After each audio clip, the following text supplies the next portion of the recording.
What's up, guys, and welcome back to the channel. Now, you clicked on this video because of the title. These are 5 things that I fully disagree on the majority of vegans with. Now, this is going to be an interesting one, and I really do think that a lot of people are going to disagree with me here, but stick around because I want to voice it anyways, because I think it's really important. It's something I've been really trying to practice lately, is voicing my opinion, even if I don't think that the majority of people are going to agree with me. I think this is important because it's important to be true to yourself and not try to just people please.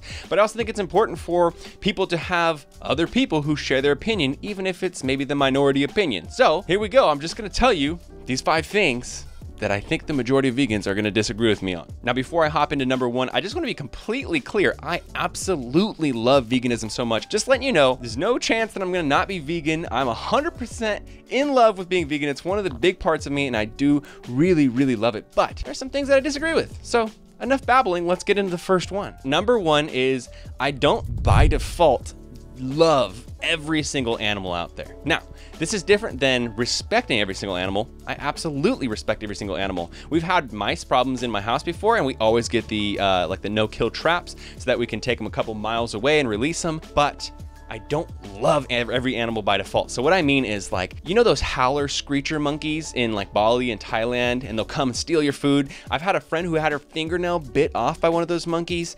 You know, there's ticks, they burrow into your skin. I've had a couple of those before. It sucks. Got to go check it. Got Lyme disease.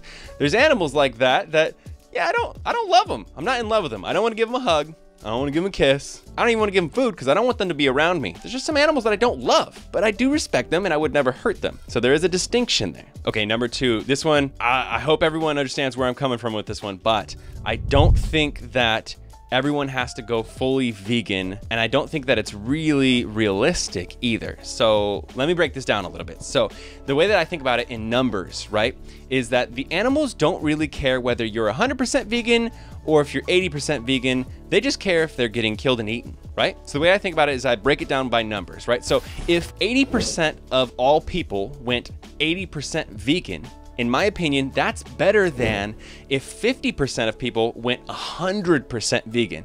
Now, follow me on this. If 80% of people went 80% vegan, that would be 64% of their diet was plant-based. Now, you might think that it might be better if they're 100% vegan, but if 50% of people went 100% vegan, only 50% of people's diets would be plants. So by numbers, there's actually 14% less animals eaten by the majority of people going mostly plant-based rather than half of the people going all the way plant-based. Now, in an ideal world, it would be super dope if 100% of people went 100% vegan. The world, climate, everything's gonna do better with this. Health is gonna do better with this. Let's just stop hurting animals. I would love if everyone realized that, but just being a realistic, pragmatic person, I just don't believe that that's ever going to happen. But I do think that the narrative, if the push is more towards pushing people to go more and more plant-based, as much as they can go and as much as they can, you know, push themselves to be, I think it's going to end up having a lot more people move that, you know, that needle more towards the plant-based diet. But if the rhetoric or the narrative is that you can't have anything at all, you have to be 100% eating plants, I think a lot of people won't even try. They'll say, that's not for me.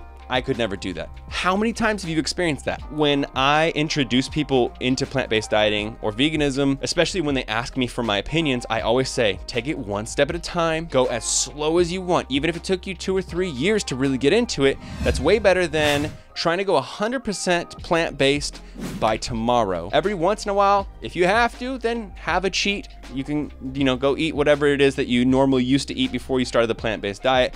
Because if that's what you need to do every 4 months, 6 months, year, or whatever to stick with it, then I think that's a lot better than if you just don't do it at all because it's too scary, too daunting to go 100%. Or if you try for a long time, then you fail because you can't stick with it. Okay, number 3, I strongly believe in this, but I can keep it super short because I don't need to talk too much about this, but I don't think that veganism or plant-based dieting should be or is tied to any sort of religious or political beliefs.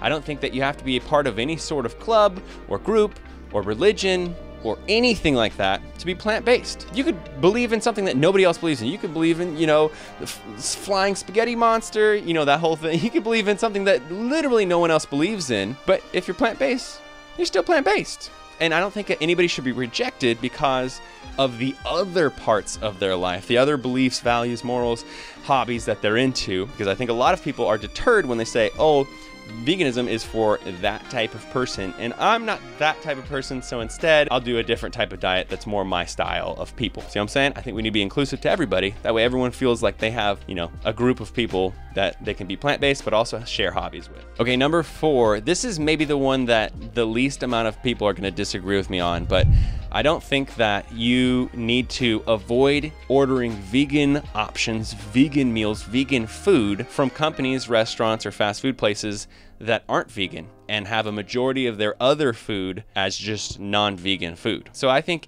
if you want to eat an Impossible Burger or a Beyond Meat burger at Jack in the Box, Carl's Jr., something like that, obviously the majority of people who are ordering food from them are ordering beef and they're ordering, you know, chicken and stuff like that. But I think that voting with your dollar is really important. I think that voting for veganism, voting for plant-based options allows those companies to realize that there is a demand for it and open up more options for it. And then the more it becomes trendy, the more that people hear about it, the more that they're willing to try it because their favorite restaurant now just opened a new option and they saw it on TV and they heard their favorite celebrity talking about it and they're like, you know what, I'll try it. I think that really has a trickle-down effect, a ripple effect, where it helps get more people into it. Kind of piggybacking on this, I also think that it's not wrong to invest in companies that aren't necessarily completely vegan companies. I don't think really that investing in any company is wrong, because the way I think about it is like this, right? A lot of people will say, I won't invest in that company because I don't believe in their morals or ethics or values or whatever. I think that the more vegan and plant-based people who invest and make money, the more power those people have and the more influence those people have. So in the long run, you know, in 20, 30 years, if investing is something that made you wealthy, you now have the option to donate and support nonprofit vegan, you know, sanctuaries and activism places. Your money is able to help you reach out to more people, to get your voice out to more people. I think all of that is super beneficial. So in the long run, I don't think that you should be limited in how you make your money. There's obviously some caveats there, and I think that you should be moral with it and you shouldn't, you know, hurt anybody to make your money. Okay, and my last final opinion that I think a lot of people are gonna disagree with, number 5, is that if I was at the edge of a cliff and I only had one hand to grab somebody or someone, I would grab the person before I would grab the dog. I would save the human before I would save the dog from falling off the cliff. I mean, I know a lot of people are gonna get mad at me for that, and I know a lot of people are gonna say that's speciesist, and I disagree, and I just think that it's realistic. When I think about saving my sister or saving my dog, there's something deep inside of me that just says you have to save your sister. You have to. Now, that's not to say that I wouldn't do everything I could possibly do to save Jacoby, my dog, or save my cat, or save whatever animal needed saving. If I saw an animal trapped in a flood and I had the ability to go and save it, you're damn right, I would go and save that animal 100%. I would risk myself to save that animal. But when it comes to choosing an animal or a human life, I would choose a human. And I know that's controversial, and I'm sure I'm gonna get it and see it in the comments below. There you have it. Those are my 5 opinions that I think the majority of vegans are going to disagree with. Now, do you agree with me on any of them? Do you disagree with me on any of them? Do you fully agree with all of them? Do you fully disagree with all of them? I wanna hear the opinions that you have, but also the caveats, the details of why you do or don't agree with me. I would think it's a great time to have a conversation. On another note, I have some really awesome videos coming in the next couple of weeks, so make sure you stick around. If you're not subscribed already, subscribe and hit the notification bell, because we've got some bangers coming, some really high quality content. I'm really excited about this year. Things are going great and they're only gonna get better, and I hope they're going great for you as well. As always, if you haven't checked out my acne channel already, check out my acne channel. It's called Team Acne. And if you're looking for the best vegan supplements on the market, hands down, you should absolutely check out Vivo Life. They have the best supplements. So go to vivolifebrian.com. You can also use my code Brian10 for 10% off. And with that, my beautiful friends and family, I hope you enjoyed this video. I'm scared to press the upload button, but I'm doing it anyways. Give it a big old thumbs up. Let me know what you thought about Give it a big old thumbs up. Let me know what you thought in the comments below, and subscribe if you're not subscribed already. And I will see you in the very next video. Team Beyond Week. CT Heavy.